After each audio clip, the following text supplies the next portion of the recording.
Well, good morning. Happy Tuesday, everybody. This is the first time I'm doing this show, so let's see how it goes.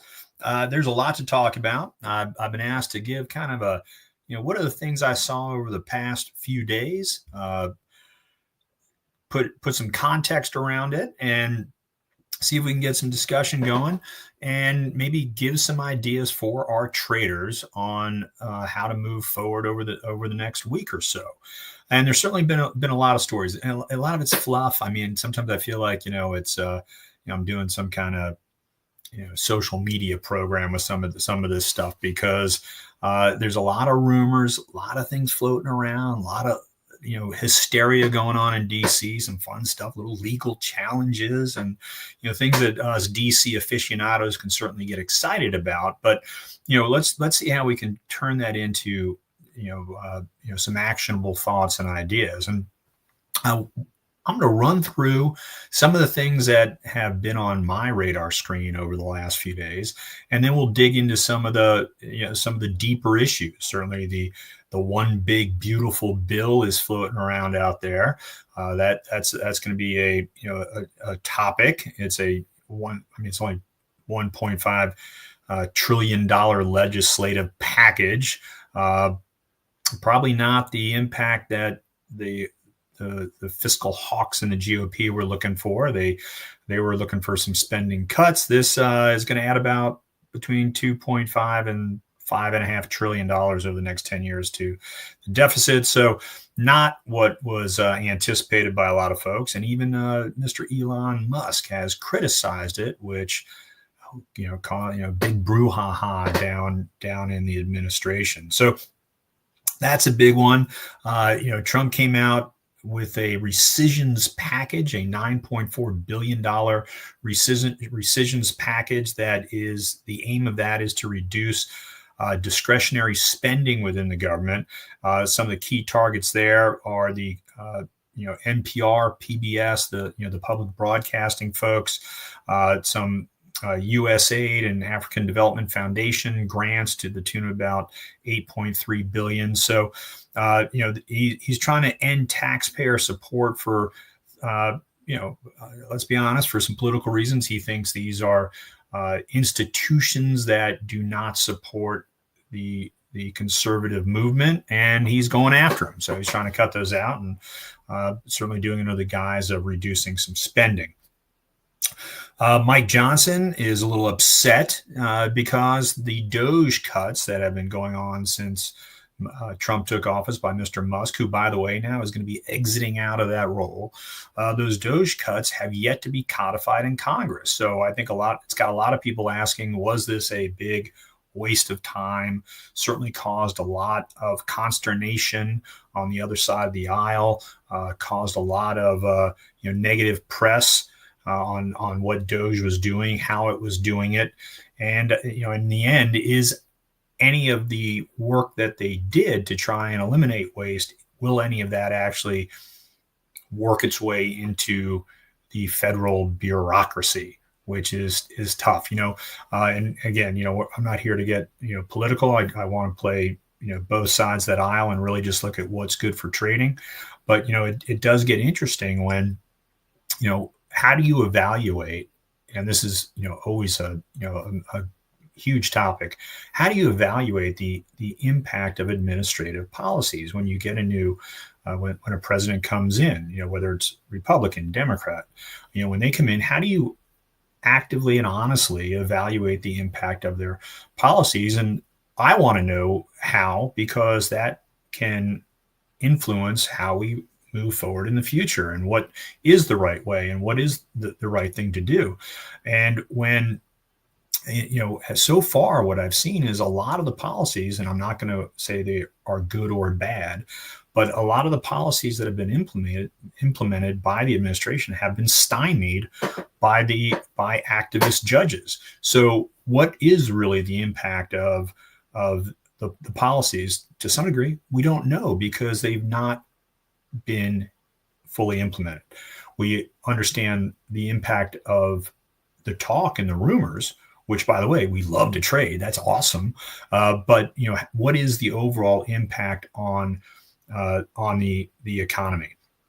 And certainly when we get into the discussion on the tariffs, we'll see that a lot of what Trump was relying on to make up for tax cuts and to cut deficit, growth was going to be through tariffs, and a lot of that now has been kiboshed. So it's again a bit of an upheaval going on, and certainly when Doge claims that I think they said $175 billion in potential savings, but if that is not codified by Congress, it's not really going to do much good.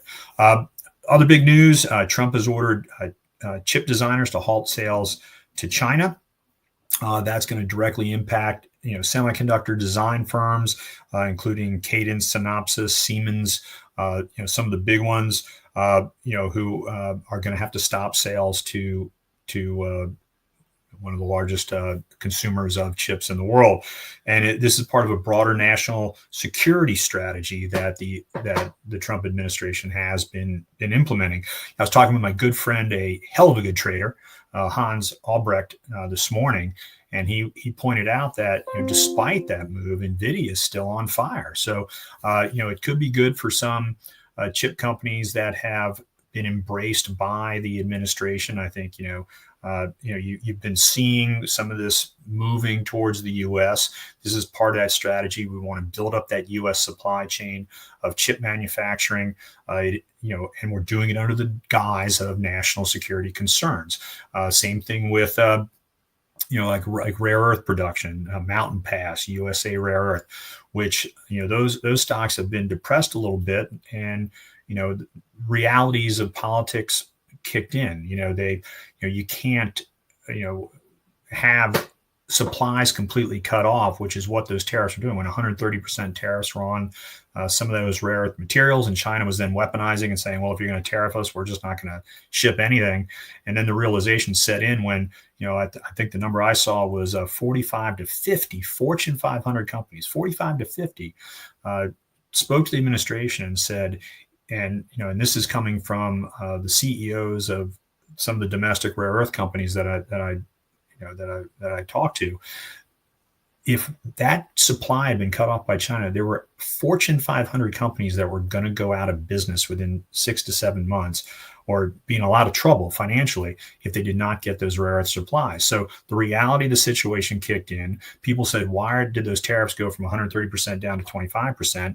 It was the reality of maintaining supply chains for manufacturing in the United States of critical minerals, not just to defense, but to America's industrial base. So sometimes realities kick in, and again, we'll talk about that in a minute. But so NVIDIA and some others, that are trying to do a big push to help create a domestic supply chain in the U.S. They're doing pretty well. So thanks for that tip, Hans.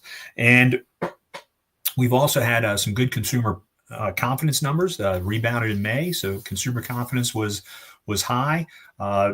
We still have, because a lot of uncertainty going on with budgets, et cetera. We still got a lot of market volatility, but and a lot of that is too with those supply chain concerns that we've seen. Whenever you have manufacturing facing supply chain concerns, that gets a little inflationary. Sure, first quarter GDP contracted a bit, and that's deflationary. But all these things tend to offset, and again, the market goes, "What the hell is going on? What the heck's going on?" Sorry, and we're off to the races of volatility. So we're still trying to get our arms around exactly what is going to come out of this budget process. And Trump, with the tariffs and some other things being shut down, he's not happy with Congress. Obviously, he thinks that they're both the courts and Congress are exercising a little too much authority over what he can do. He wants to do what he wants to do. So he's actually looking at some different legal challenges to try and broaden out his scope of executive powers. The one thing popped up this week, he's looking at the 1974 Impound Control Act, which would give him greater authority to withhold congressionally approved funds. So Congress can approve spending on something, and Trump can go, no, we're going to we're going to hold on to that money. So there are legal challenges in the works, and we're going to follow those as they mature. But if we look, tariffs, that's the big one. Big decision yesterday by the courts.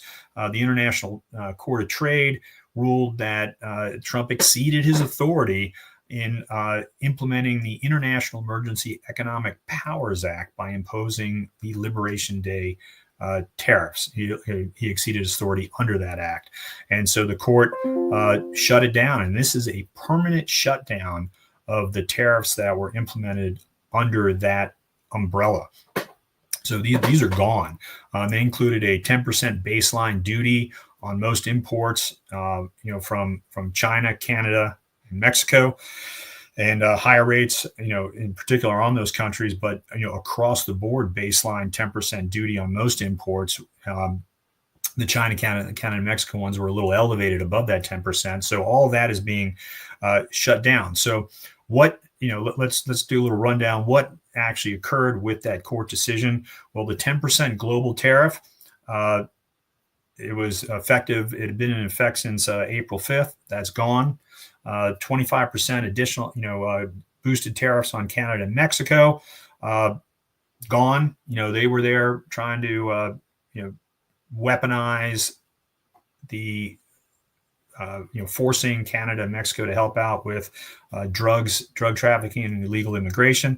Those are gone. Additional 20% tariff on Chinese goods.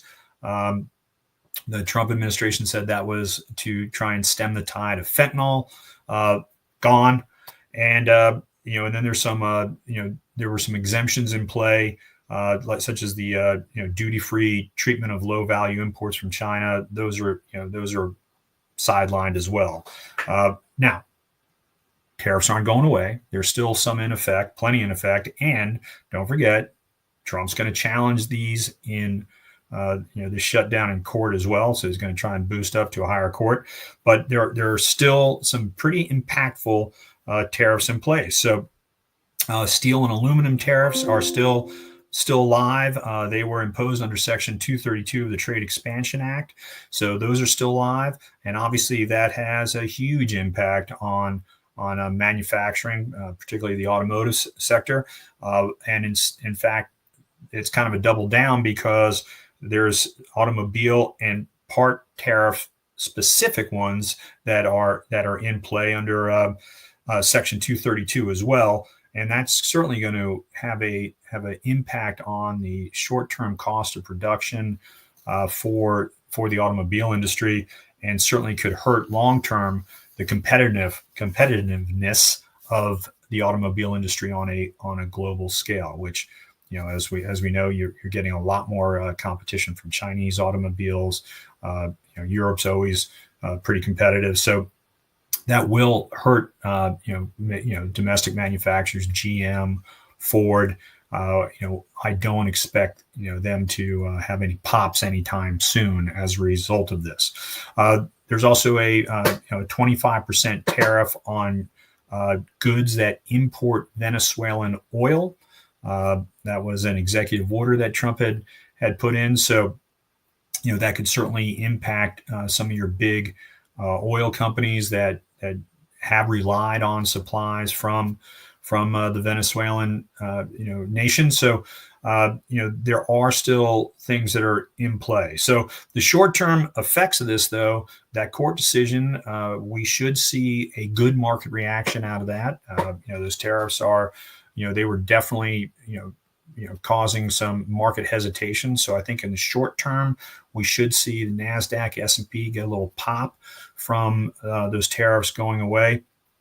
And it should help consumer prices, because, obviously cost of goods coming in will be cheaper. Long-term effect, that's going to impact the budget. It could, it's going to equate to, over time, if the budget is implemented and there's not that offset in spending, that's going to have certainly a negative economic impact on the U.S. And it's also going to, hopefully in the short term, create more stable trade relations with foreign countries. But again, Trump is looking for other ways to get around it. He's going to have he's going to file court actions, particularly under Section 122 of the Trade Act of '74. He's going to try and get around those. Hopefully, he's not going to do it by declaring a national emergency, because that will just be a massive brouhaha on Capitol Hill. But that is an option. He can declare a national emergency, say the tariffs are necessary because of that, and he's going to go right around that court decision. I hope he does not do that, and I have no problem with him challenging a court decision higher up. But let's do it the right way, not try and just skirt around it. So, I'm a constitutional guy, big believer. We have a tripartite government, and those three branches are supposed to exercise control over the other ones. And certainly, when you see this, particularly the International Court of Trade coming out like this, to me, it's a good check on executive power. Maybe it's not a full stop, but sometimes pumping the brakes, taking a deep breath, making sure we're doing everything within the confines of the Constitution is not a bad thing. So that's where we are with tariffs. They're not going away. We're still going to get money from them. We're still going to bug my friend Hans up in Canada about them. But it certainly will have both a short-term and long-term economic impact.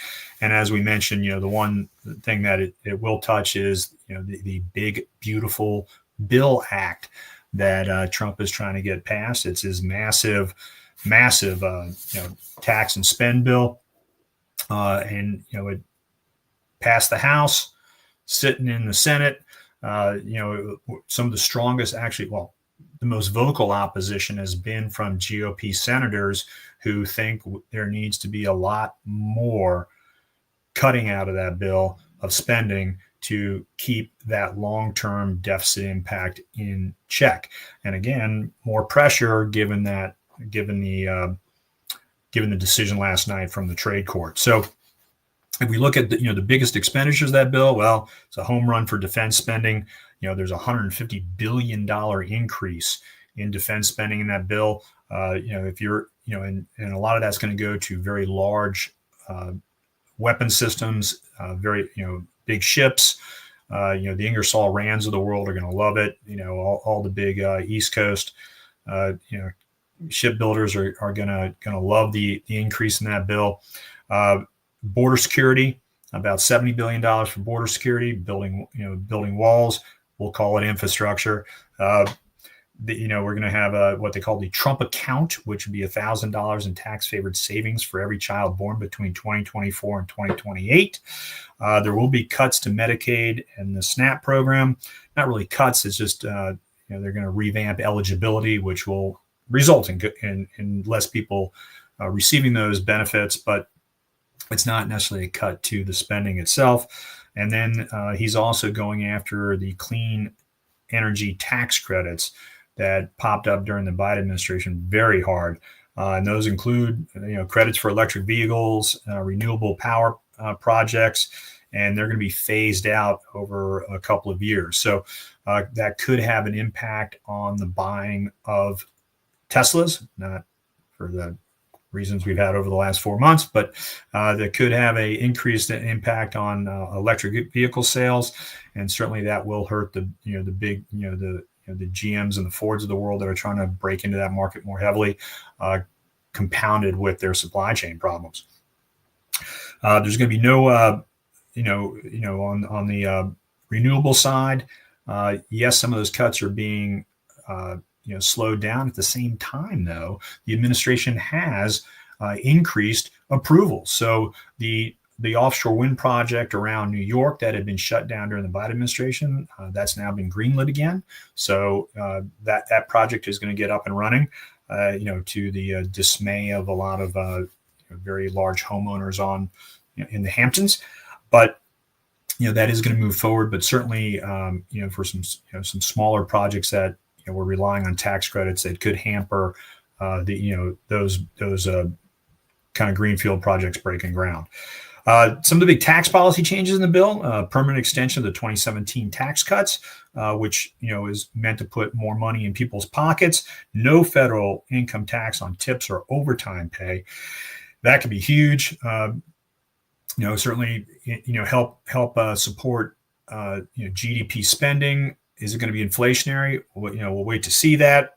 Child tax credit increases are going to occur, and the SALT deduction cap was raised from $10,000 to $40,000 in a nod to trying to get senatorial votes from senators in high tax states, which there are, believe it or not, a few. So some folks in California, New York, Connecticut, New Jersey were really lobbying hard to get that SALT tax cap raised. So that will be kicking in. But again, people are concerned that it's going to raise those deficits.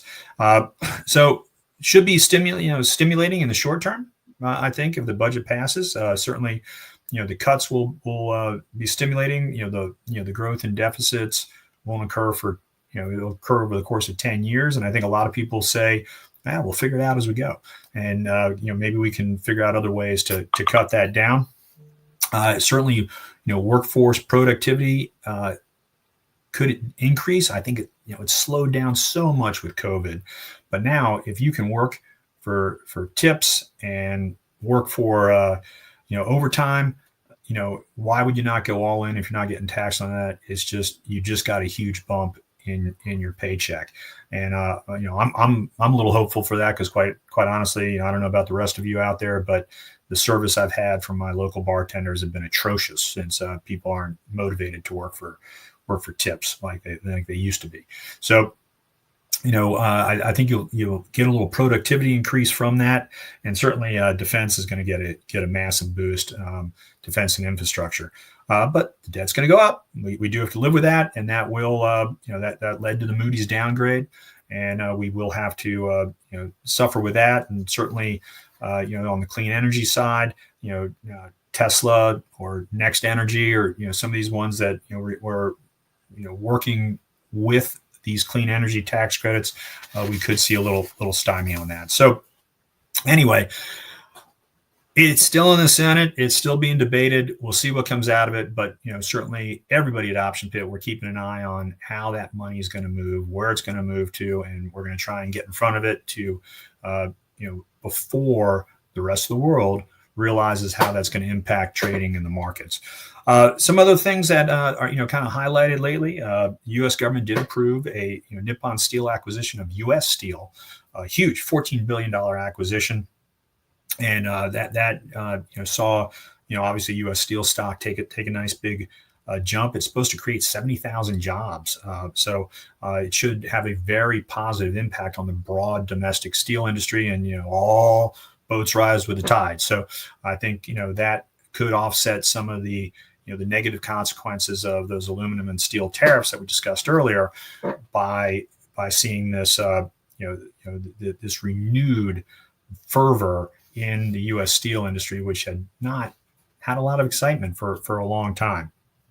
You got the U.S. housing finance chief. He is pushing the Federal Reserve hard for rate cuts. They want to try and stimulate the housing market. Housing rates have just been sky high and have not shown any signs of coming down. So there's a lot of pressure on the Fed there. Trump's been pressuring the Fed to lower rates because he wants to restructure debt.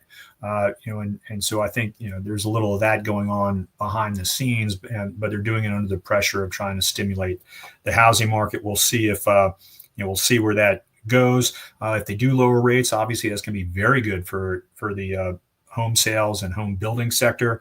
Home builders like D.R. Horton, Lennar, they should benefit from lower rates like that, because you will see building stimulus. Should also help mortgage lenders. If we see a pop in activity. So who like a Rocket Mortgage, some of these mortgage lenders that we can trade that are out there.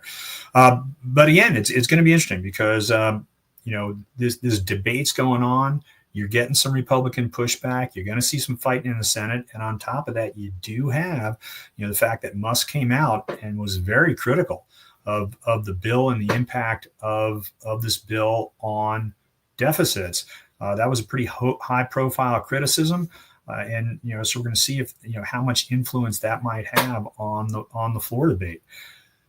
Pretty silent in all this have been the Democrats. You just haven't heard much out of them. I think they're letting the Republicans negotiate against themselves on this one, and then they'll probably step in. Schumer's a pretty crafty guy, and he's going to bide his time and then step in at the end and kind of force his hand when everybody thinks the bill's about to get wrapped up and everything's good. He's going to step in and try and assert some authority and maybe put a little Democratic pressure on some of their initiatives. He is going to be careful though, because he was one of the biggest advocates for raising that SALT tax cap, and he does not want to endanger that for the state of New York because it'll have a huge impact on his voting base. So that's what I'm seeing. That's my week in review, and like I said, there's still a lot to be determined of the full impact of these bills and the tariffs, but we should certainly see some stimulus in the short term and some pretty, some good trading opportunities. But again, we always trade. Markets up, markets down. We always find things to trade, and with capital gains. Andrew and I have been doing a lot of good things with defense, nuclear power. As I said, the rare earth industry has been a little frustrating, but that's going to pop back too for us. So that's what I've got. It was great spending time with you, and I appreciate it. So Frank Gregory, Tuesday, 10:30 on the East Coast, or Thursday, sorry, 10:30 on the East Coast. I'm a little scatterbrained. My daughter's got prom tonight, so I'm thinking about how to terrorize her date. Anyway, hope all is well, and I'll talk to you soon. Take care.